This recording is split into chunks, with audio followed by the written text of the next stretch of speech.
Want to speak real Polish from your first lesson? Sign up for your free lifetime account at polishpod101.com. So, you decided to learn a new language. At first, the idea seemed exciting. You bought a phrasebook, dictionary, and a subscription to an online class, ready to dive headfirst into the language. For the first day or two, all was well. You gained ground quickly, learning a few basic phrases and words. A week before, learning that language was just a dream, but now you're actually doing it. Then, the third and fourth day roll around. The excitement is wearing off. You encouraged yourself to continue, and another week or two goes by, but with a lot less progress. Suddenly, learning a new language doesn't fill you with excitement anymore. Now it feels more like dread. Sometimes it feels like you're drowning in grammatical cases, verb conjugations, and wonky pronunciation. It all seems too much to handle, so you start to think about giving up. But we encourage you not to give up. Learning a foreign language is difficult. We won't pretend like it isn't. But that doesn't mean you can't do it. Sometimes you just need to take a step back, reevaluate your approach, and come back to the language with a different perspective. In this video, we'll look at 4 tips for when learning a new language feels overwhelming. Number 1, set aside a designated study time.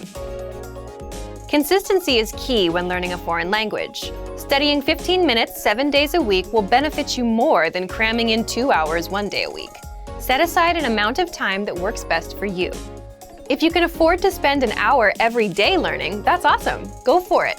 But don't feel bad if you can't spend that much time. Even 10 or 15 minutes a day goes a long way. Breaking up your learning into manageable time segments will relieve a lot of the stress that can come with studying a new language. Learning is not a race. Go at your own pace and try not to compare your progress with anyone else's. Number 2, take it one bite at a time. Now that you have your schedule under control, it's time to focus on what you'll actually be studying. It's recommended that every 1 to 2 weeks you focus on learning a very specific piece of the language. It could be a conjugation group, a case, tense, or a collection of theme vocabulary. Whatever you choose, hone in on it and do your best to feel comfortable with it before you move on to something else. Ever heard the saying, "How do you eat an elephant?" Focusing on one thing at a time helps you break the language into digestible chunks. Number 3, expose yourself to the language in different ways. Don't just sit around reading about grammar all day. Obviously, knowledge of grammar is important, but you want to spice up your practice as much as possible. In addition to grammatical study, try to mix in a combination of reading, writing, speaking, and listening.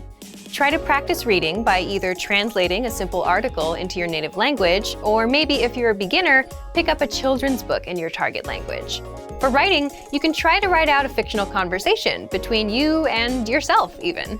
Use the phrases you know to create a mock conversation, and don't use any words you can't think of or you don't remember.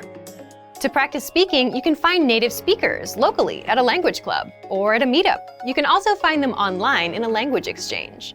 For listening, a great podcast should do the trick. Spread out each type of practice, listening, reading, speaking, and writing, across your regular language study schedule. This will give you a balanced experience in the language and should help keep things interesting.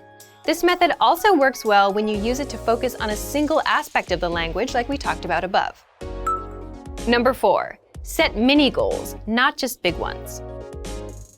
If your only language learning goal is to be fluent, you're likely setting yourself up for disappointment. While speaking fluently can be your ultimate goal, it shouldn't be your only one. Try to set mini goals month by month and week by week. It could be something simple.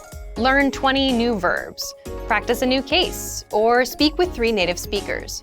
As long as it's specific and reasonable to achieve in a shorter amount of time, it should work fine. Not having mini goals alongside your ultimate goal is a lot like sprinting across a huge open field. There's no reference point, so for much of the time it feels like you're not any closer to your goal.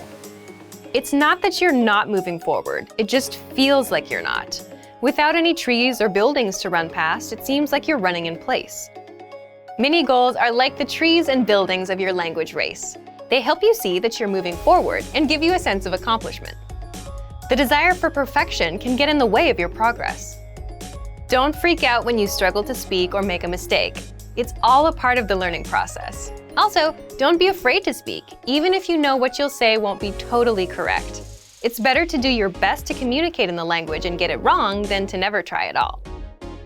Learning a new language isn't always easy. In fact, oftentimes it's very hard. Don't let that discourage you, though. Use these tips to help keep you focused yet unstressed in your language learning. A little perseverance will go a long way. Before long, you'll be speaking better than you may have thought was possible. And for even more help learning a new language without getting overwhelmed, check out our complete language learning program. Sign up for your free lifetime account by clicking on the link in the description. Get tons of resources to have you speaking in your target language. And if you enjoyed these tips, hit the like button, share the video with anyone who's trying to learn a new language, and subscribe to our channel. We release new videos every week. I'll see you next time. Bye!